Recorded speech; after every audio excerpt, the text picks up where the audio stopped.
QR codes have become the new it item during this pandemic, right? To minimize contact, many restaurants and businesses have replaced paper menus or brochures with QR codes. But according to CNET, cyber criminals are also using those QR codes to scam people.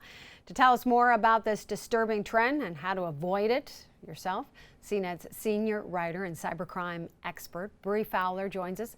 Hi, Bree. Hi, thanks for having me.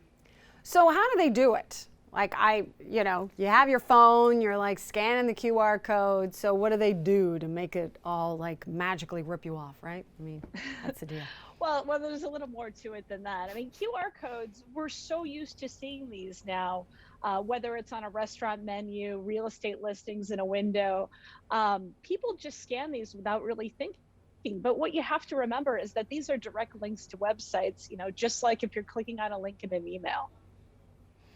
Okay, so let's say that you and I are going out to dinner tonight because it's Friday and we're really excited, right, Bree?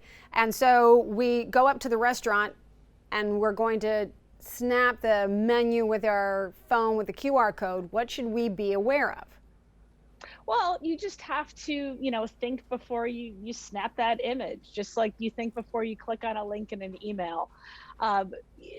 If it looks weird, we've seen instances where in Austin, Texas recently, somebody put fake QR code stickers all over parking meters. And people went to go pay for their parking and ended up paying a malicious site instead of the actual city's parking site.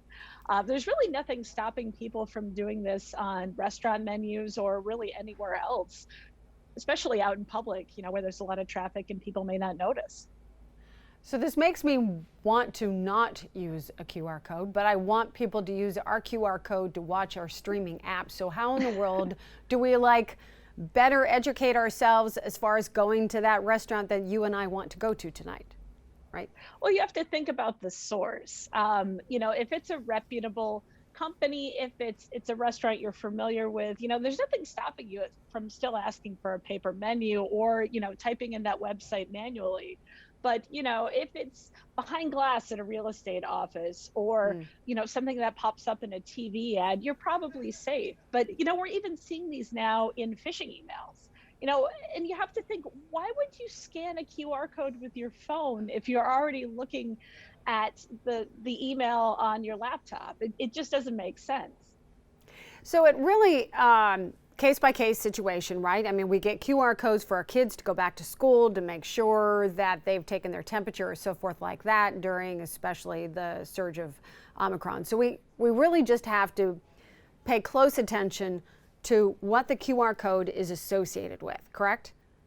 Right. It's all about context. And when you get to that website too, if it looks weird, if it doesn't seem like, it should, or it's asking for information that you don't think is necessary, don't hand that over. The sign at your kid's school is probably fine, but if you see stickers on a bus stop that don't look exactly right, you may want to think twice. Okay. Anything else you think that would be advantageous, especially different, ages can catch different things. I'm trying to think of my mom and trying to think of a very kind way to say, how do we best educate someone a little bit older with, how to flag that down for them? Well, it's just like any other kind of phishing. I mean, we worry so much about our parents when it comes to stuff like this, but it's about thinking twice and not rushing and taking a beat.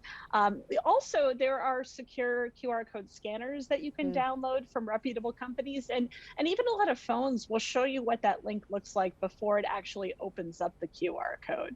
So, you have some protections there if you choose to use them. I'm hearing kind of, for me, I'm just probably going to be even more careful about what I'm taking pictures of, right? Yes, a little bit of prevention, a little bit of caution goes a long way in these kinds of situations. What is that expression? An ounce of prevention, something pound of smart. I don't know. I always mix my metaphors up, but who cares? Well, thank you very much for joining us. We really appreciate it, Bree.